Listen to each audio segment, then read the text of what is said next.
నేను కూడా నాకు తెలుసు అండి, అది నాకు తెలుసు. కాకపోతే మనం ఏంటంటే దాన్ని బయట పెట్టాల్సిన అవసరం లేదు కదా. ఆ చిన్న చిన్న ఇష్యూ అనేది పర్సనల్. అవునవును, అది నాకు తెలుసు. కానీ దాన్ని ఎందుకు మేము బయటికి రావడమా అని చెప్పేసి మేము సైలెంట్ ఉన్నాము. మేము అది బయటికి తీసుకురాలేదు, దాని గురించి మాట్లాడకూడదు.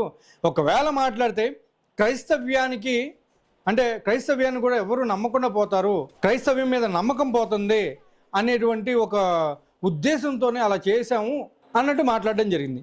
బట్ ఈ దోపిడీ దొంగలు అని చెప్పాలా లేకపోతే ఇంకేం చెప్పాలో నాకైతే అర్థం కావట్లేదు. కానీ ఒక రేంజ్లో దోచుకున్నారండి. అది క్రైస్తవుల నుంచి ఎట్లా దోచుకున్నారంటే దశమ భాగాలు అని చెప్పేసి పనికిమాలిన పాస్టర్లు దోచుకోవడం. బట్ ఇప్పుడు కొత్తగా ఫండ్స్ పేరుతోటి వీళ్ళు లక్షల్లో దోస్తున్నారు. దశమ భాగాలతో వాళ్ళు వేలల్లో దోస్తే వీళ్ళు లక్షల్లో దోస్తున్నారు. ఆ యొక్క వీడియో గురించి మనం ఇంకా మాట్లాడబోయే ముందు